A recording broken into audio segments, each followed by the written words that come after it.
And let's welcome the next senator from the state of Texas, James Talarico.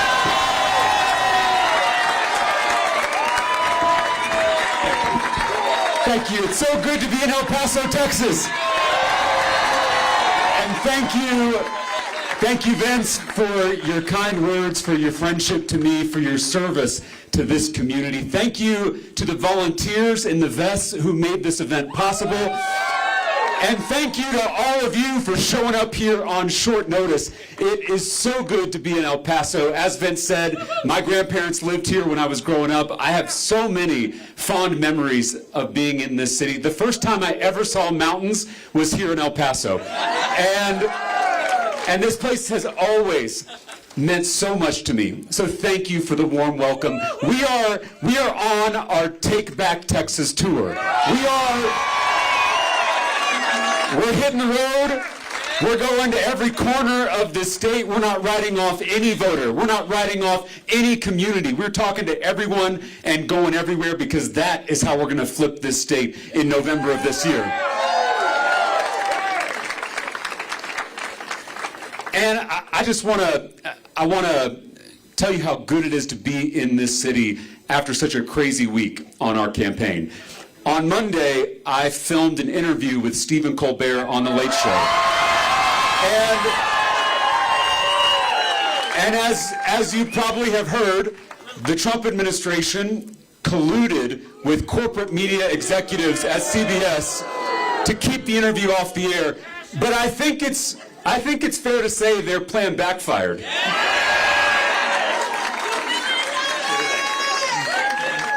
You know, that kind of attack on the freedom of speech and the freedom of the press is a danger to all of us.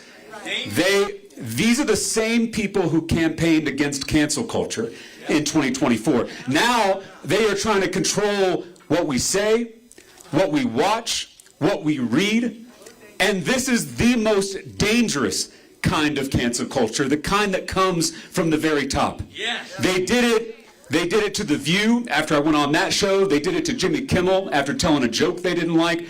And then they went after Stephen Colbert for telling the truth about Paramount's bribe to the president. Corporate media executives are selling out the freedom of speech to curry favor with corrupt politicians.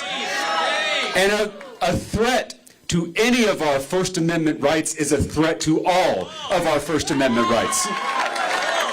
Whether you're a Democrat or a Republican, whether you're a progressive or a conservative, because the real fight in this country is not left versus right, it's top versus bottom.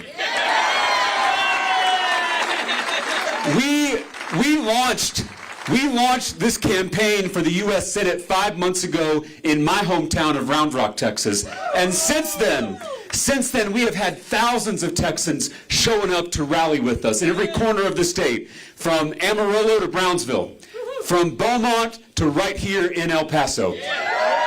And I can't tell you how many people have come up to me at the end of these events and whispered, "I'm not a Democrat," like it's some kind of secret. We have recruited more than 22,000 volunteers who are doing the organizing work in every community in this state to win in November.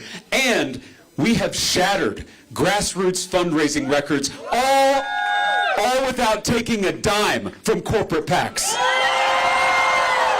This is a people-powered movement to take on this broken, corrupt political system. This is a campaign of, by, and for the people. We are not just organizing to win an election. We are organizing to fundamentally change our politics in this country. We are so divided as a country that we can't even share the Super Bowl anymore. 2 different halftime shows for 2 different Americas living in 2 different realities. Bad Bunny, one of my favorite artists, gave one of the best Super Bowl halftime performances of all time. And then I saw that Kid Rock, an artist that I also grew up listening to, He put on a counter concert, which I didn't even know that was a thing. What would lead someone to protest that beautiful halftime show? And where does that come from? It comes from fear. Fear of the unknown. Fear of change. Fears that we all struggle with. There was nothing to be afraid of in that halftime show.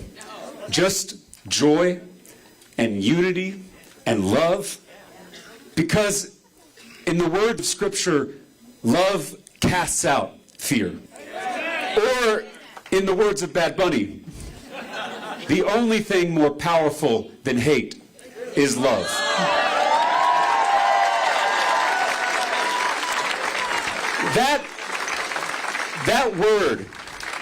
That word love is maybe the most important word in the English language, the most important word in all of our lives. And yet, we rarely hear it in our politics. My granddad was a Baptist preacher in South Texas, and when I was real little, he told me that Jesus gave us 2 commandments: love God and love neighbor. Jesus could have told us to love our immediate family members or love our close friends. Those would have been easier commandments to follow. But he told us to love our neighbors. And that's inherently a public thing. It's what led me to public service. First, as a public school teacher on the west side of San Antonio. Now as a public official. I launched my very first campaign for the Texas House 8 years ago, back home in Williamson County. And back then, I was told it was a lost cause. I was a Democrat running in a Trump district, in a county that was so red, it hadn't voted for a Democrat for president since Jimmy Carter.